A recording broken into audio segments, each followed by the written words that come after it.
Hello, she's back. Wow, season 3, here we go.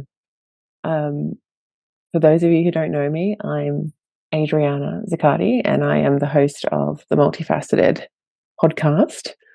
Um, for those of you who have been eagerly anticipating season 3 after 1 and 2, welcome back. Thank you for waiting. Thank you for trusting the process. Um, It is not gonna lie, it was something that was, inducing some shame for me, um, because there seems to be like a formula of how to do things in podcasts, a formula of how to do things in life, and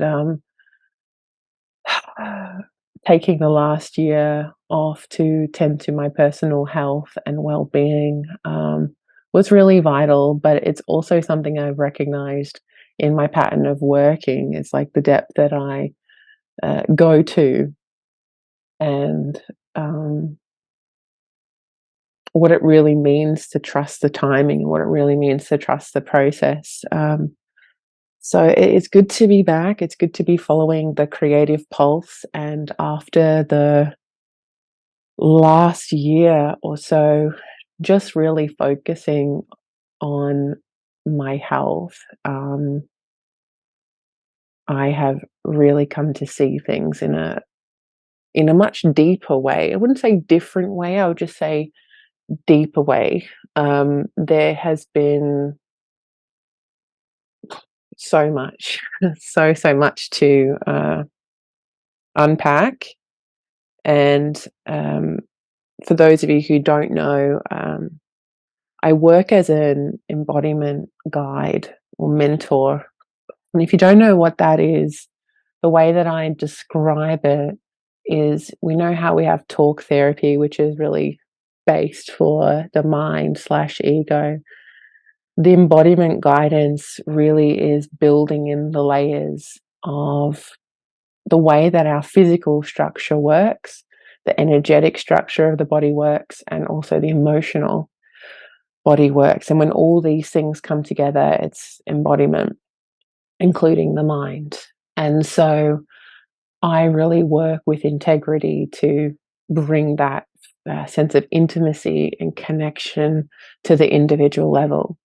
And so, as an embodiment guide, my focus or area that just really lights me up and that I'm here to guide deeply is around emotional fluency and mastery and intimacy in relationships. And I do this through a feminine lens. So it's perfect in a way that this time has passed between season 2 and 3, and I'm able to see the way in which I've been initiated and called forward more through a period of intense loss of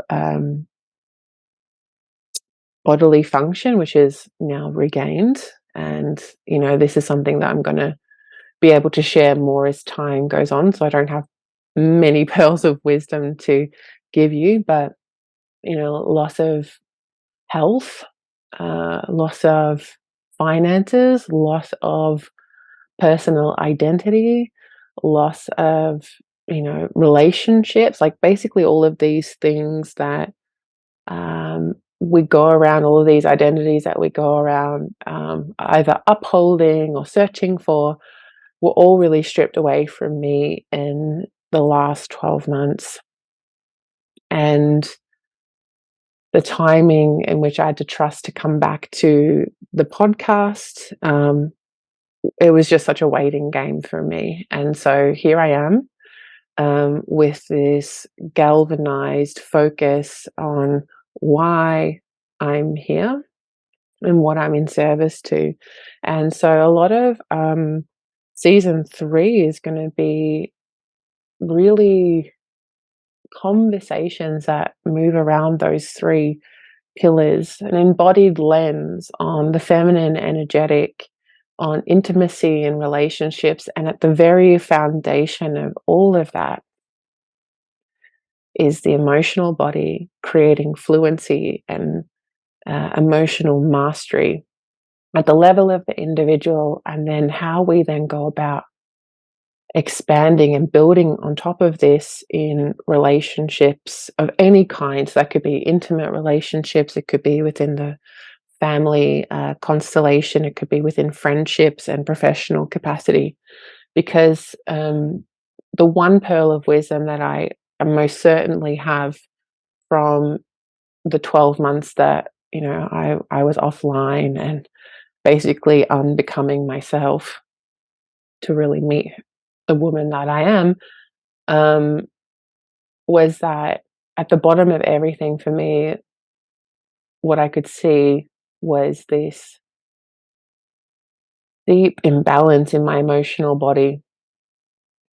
And look, it's not about creating a sense of perfection, because nothing is perfect, and yet everything is perfect as it is. And yeah, so with the emotional piece, it's like I really could understand that everything that was coming in and leaving my life was really a matter of addressing this much deeper thing that I wasn't able to touch without those experiences. So it's not to say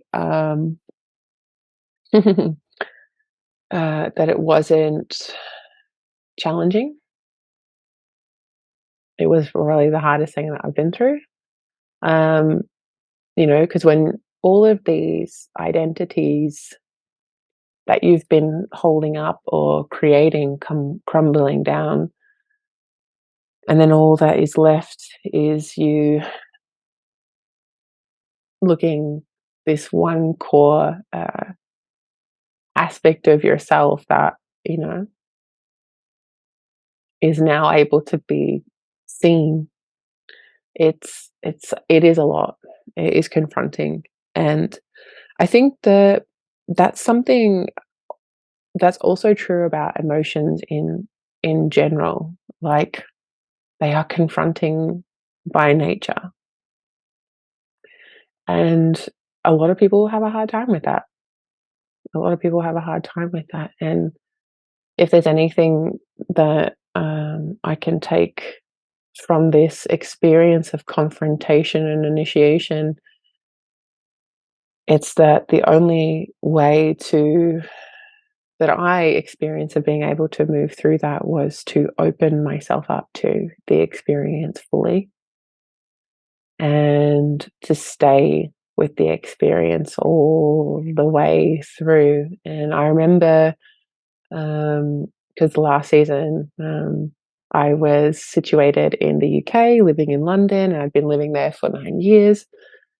And it dawned on me at around August of 2022 that like it was time to leave this place that I'd been calling home and return to Melbourne, Australia, which, I never ever thought I would move back to.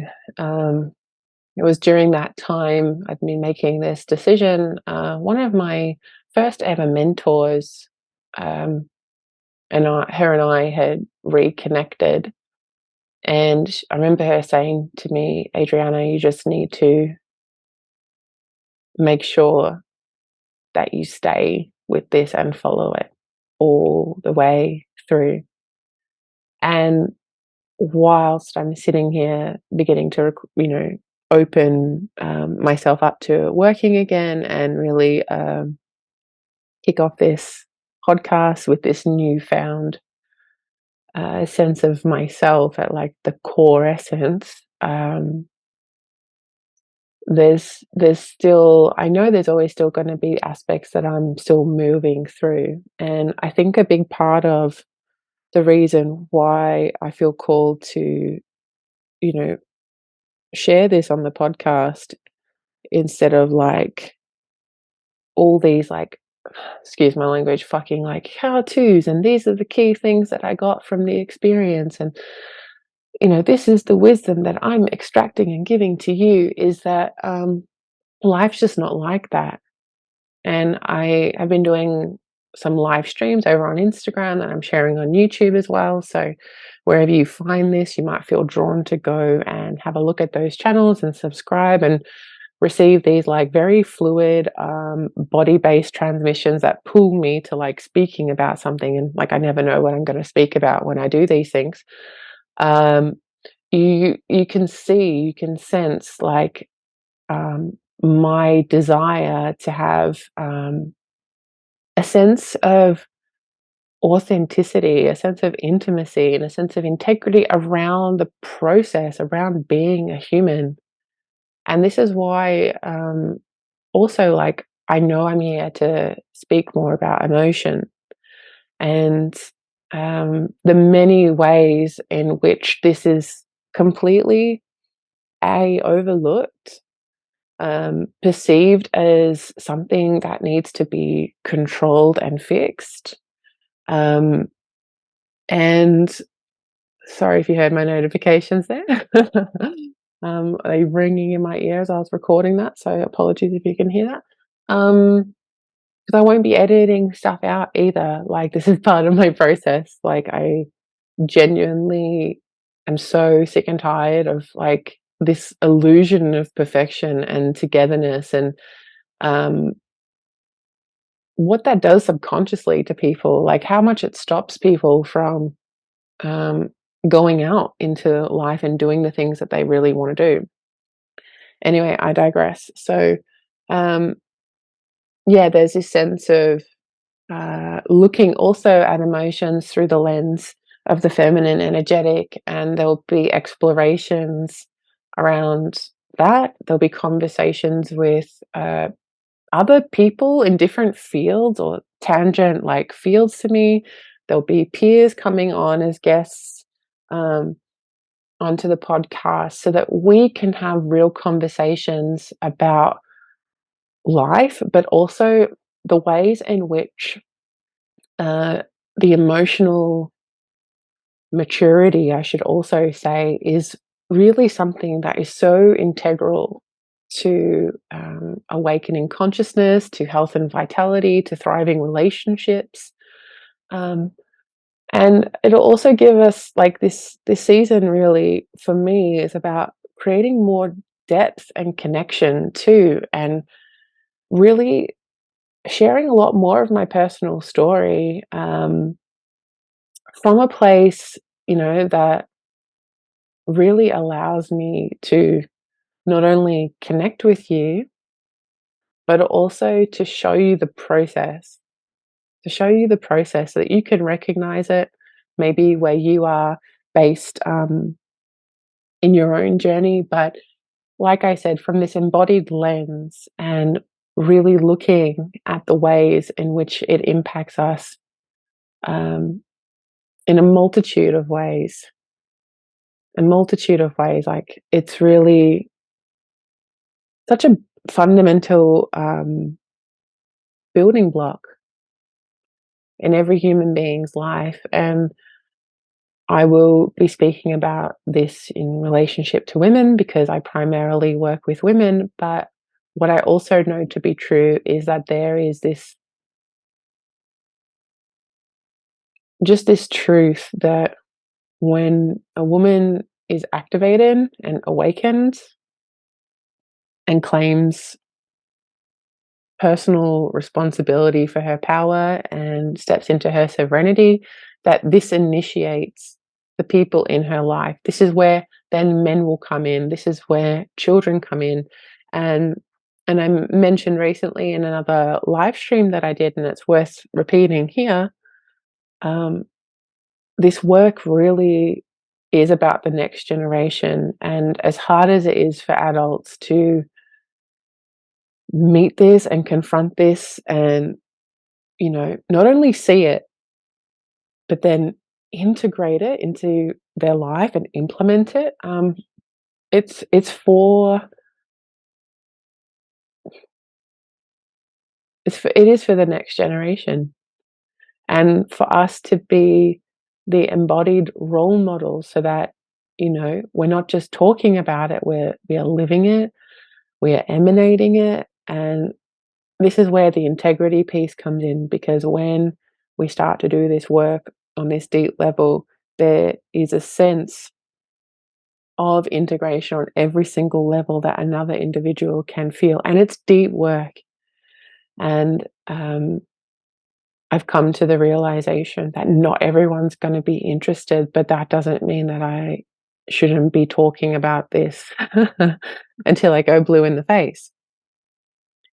And so here I am, ready to go blue in the face, hopefully not literally, um, talking about these things with you. And um, it feels quite natural for me to, let's say, dive right in, dive right in, because um,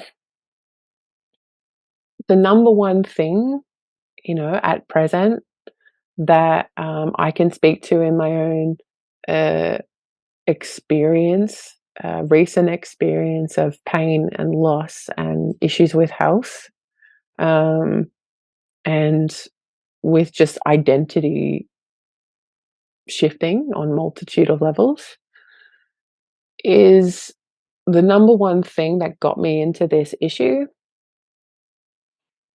was trying to control the situation. And by situation, I mean the emotion. And this was like, I want to say, like, I'm a human. I'm sharing about this. I'm teaching about this. I guide people one to one and in small groups about this. Um, and I'm in the process, and I'm constantly learning, and I should say unlearning as well, because uh, I don't I don't want to step into spaces without really acknowledging how much um, I'm very much part of it, and am constantly giving myself love and approval for where I'm at. And it's a process. It's going to continue until the day we die. So it's never like an end point. But I do believe that by sharing authentically and creating true intimacy and connection, and being in integrity with what is true, this is what's going to move the needle. This is what's going to um, make the difference at the end of the day. And so, this need to control emotions,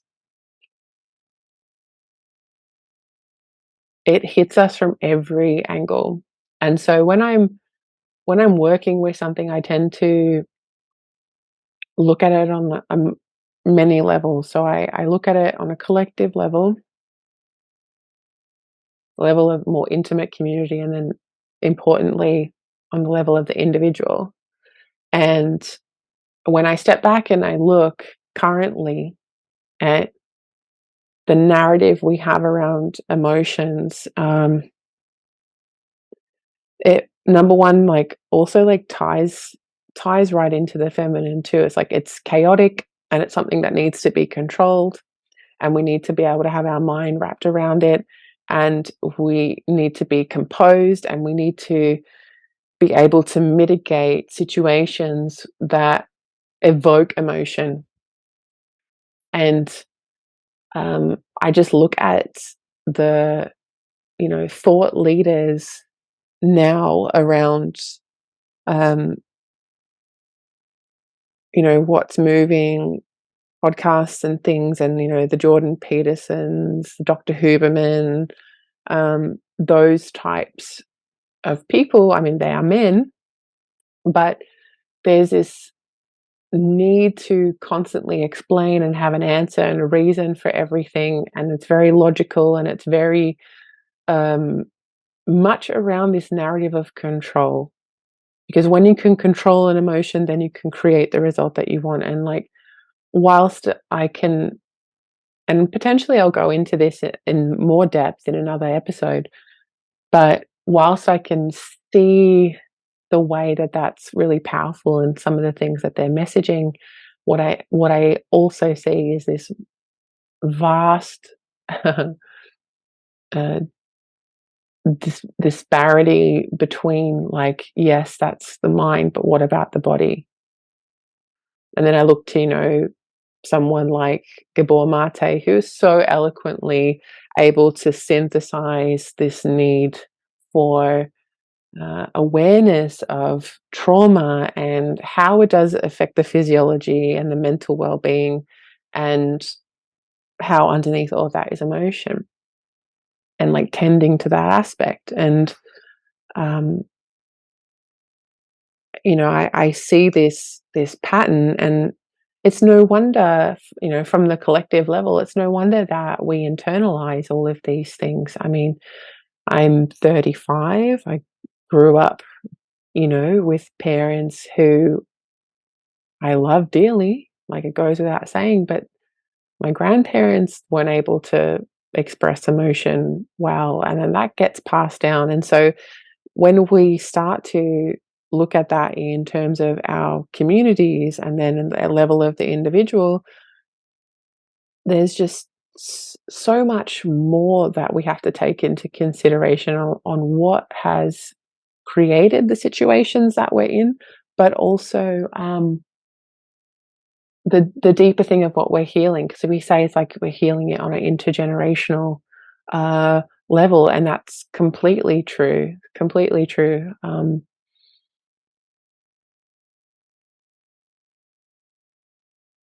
And at the same time, you know, we are we can't use that as a reason not to feel like it's hard. And we can't use, "Oh, this is the pattern, it's too hard to break," or "I need to control my emotions so that I can be productive, or I can be a leader, or so I can be respected and trusted by whomever."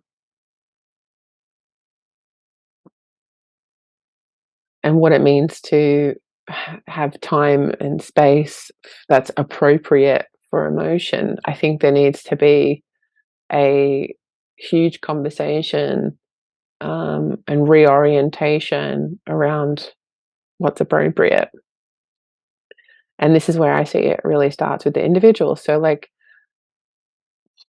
I went through a really hard um, period where I just, as I said, lost everything about myself that I thought I was and had to be in the world. And um, one by one, these identities were coming off one by one by one. And it wasn't until it reached the level of my health that it finally, like, unchained the last defense mechanism I had, um, towards meeting the emotion. Like, I tried everything I could to keep myself moving forward because that's what I believed I should have been doing at the time. And the reality was, I really, I really needed to learn how to listen more and to slow things down. And I wouldn't go back and change any of it, you see. I wouldn't recommend, I wouldn't wish that experience on anyone else, but I can sit here now and tell you that I have so much approval for the way things unfolded in my life, for the deep suffering that I experienced, 'cause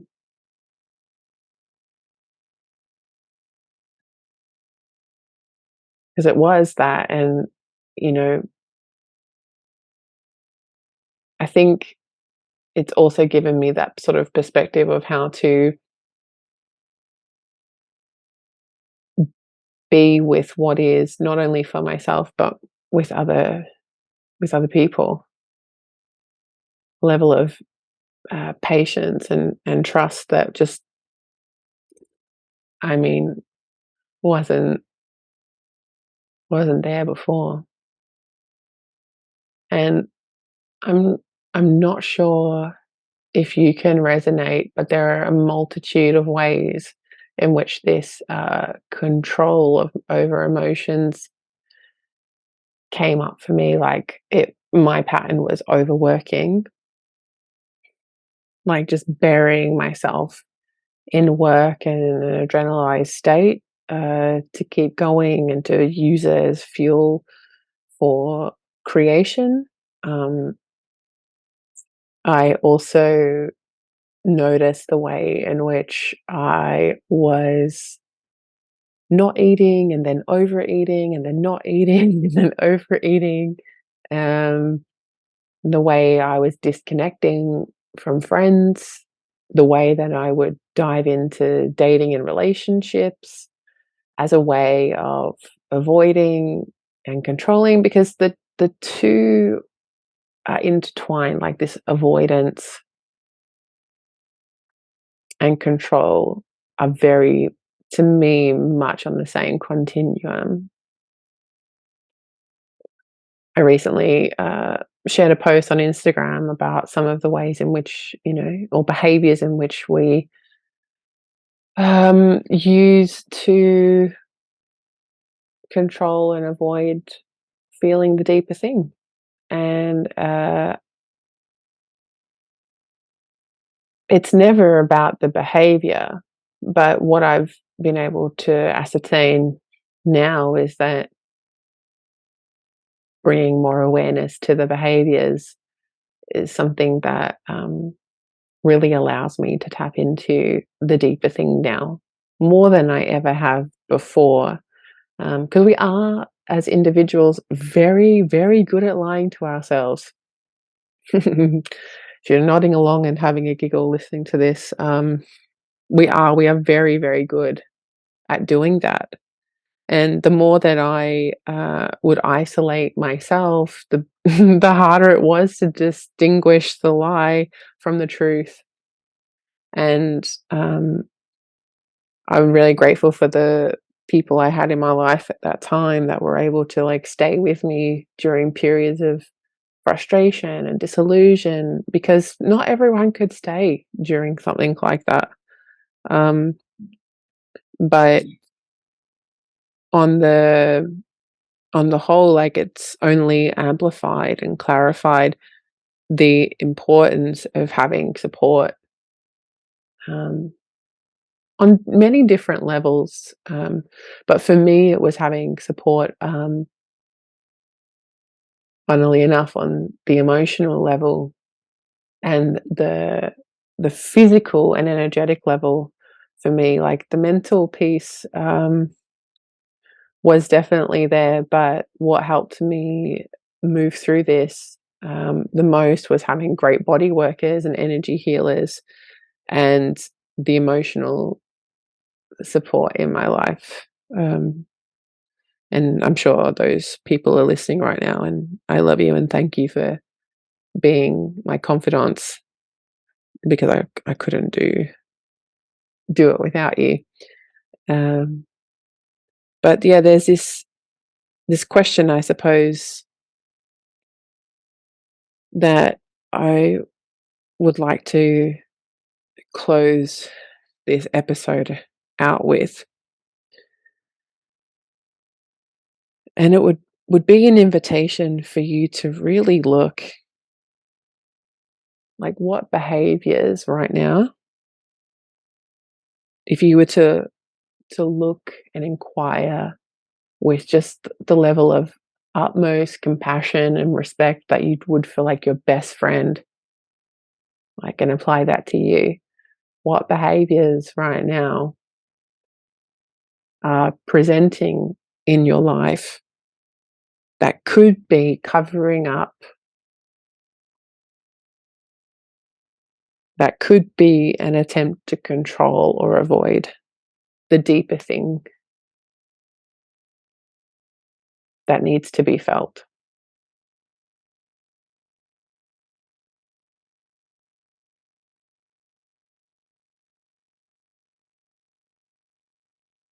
I implore you to take a look. And the thing about this work I want to say is you don't always need to go digging for it. Sometimes it's having these sort of conversations with someone that you really respect, who, if you were to invite them, like, would really recognize you in the beauty of your humanity and the stage in your process in which you're at. You know, like, the systems that I use are primarily through a feminine energetic, and the seasons and elements and archetypes, because everything's in constant motion, and much like the chaotic nature of emotions, it's in constant motion. And so these inquiries, like, it's like planting a seed into your consciousness, and it will allow you over time to see the thing. You don't have to go digging and digging for it and punish yourself. Like, "Oh, what's the thing I'm avoiding? What am I trying to control?" Because it's part of human nature. It's a pattern, and like anything over time, you'll start to understand it more intimately over time. And then there's the brilliance of the way things unfold in time. You know, once we open ourselves up to altering our perception, like, once we open those doors, things will start to move, but they will only move at the pace in which they're supposed to for you. Like, I think this is something else, and I'll probably do an episode on this. Like, it's very problematic, like, doing this, like, trauma informed, like, digging and trying to find the thing that's supposedly fucking up your life or has fucked up your life. And if you're convinced that there's something wrong with you, like, which is usually at the core of that kind of quest, a newsflash, it'll be a never-ending journey, because there's no compassion or love there, no approval there for the human being. Trust me, I've been that person. It's pretty brutal. And the one thing I've been able to really recognize by working with people who guide me and see me is that it's in relationship that we're able to fully see ourselves. And it usually takes someone else having approval for your humanity before you can have it for yourself. Like, it requires someone modeling that for you, because when shit hits the fan, when we're in avoidance, when we're in control, when we're spiraling out, you know, I'm exaggerating, but also when we are spiraling out, we don't have a sense of self. And it is part of the cycle, but if you're unaware of the cycle and the process, how can you trust that you're in the process? So let that seed plant, like, where are you seeing behaviors that may or may not be avoiding or attempting to control a deeper thing that perhaps needs your love and attention?